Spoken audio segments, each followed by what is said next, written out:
Ya, jadi pada video kali ini saya akan menjelaskan bagaimana sirkulasi dari refrigan itu bekerja ya. Nah, sini sudah ada gambar dari indoor AC dan juga outdoornya. Nah, kemudian ini juga untuk memudahkan dalam pembacaan skema suhu ya. Nah, mula-mula refrigan itu berada di kompresor ya. Ini adalah contoh kompresor. Nah, dari kompresor dia kemudian ditekan. Nah, di sini suhu freon ini menjadi sekitar 83 derajat. Nah, dia bertekanan tinggi. Kemudian dari kompresor dia akan menuju ke kondensor. Nah, di kondensor ini terjadi proses pendinginan.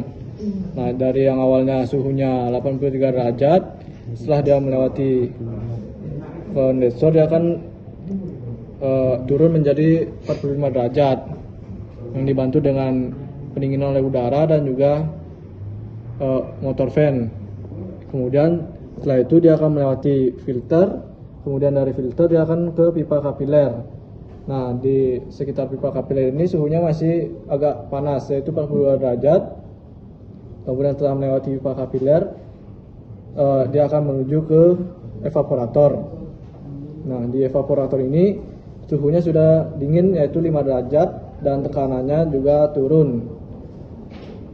Nah, dari evaporator ini dia terjadi proses evaporasi, yaitu proses memasukkan panas. Nah, sehingga suhu yang awalnya 5 derajat dia keluar menjadi 10 derajat Celcius setelah melewati evaporator.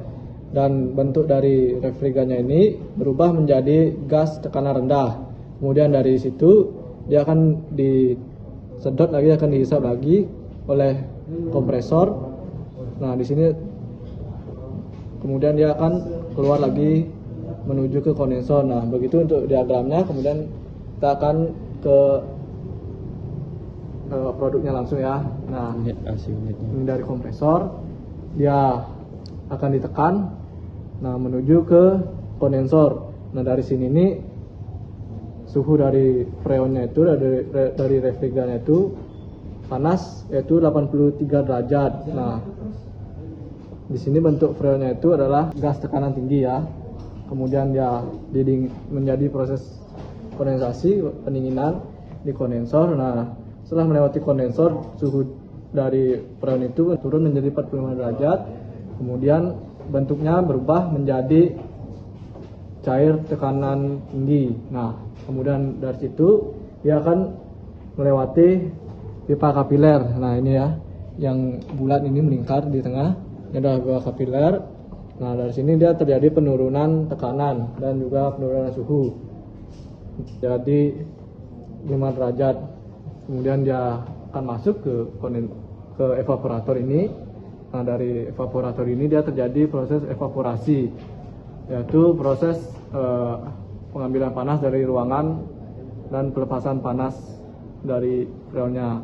Nah, jadi suhu dari freon yang awalnya 5 derajat dia akan keluar menjadi 10 derajat, dan bentuk dari freonnya juga akan berubah dari yang awalnya cair tekanan tinggi, kemudian dia berubah menjadi gas tekanan rendah, dan kemudian akan disedot lagi oleh kompresor ya. Begitu untuk siklus dari refrigan ini.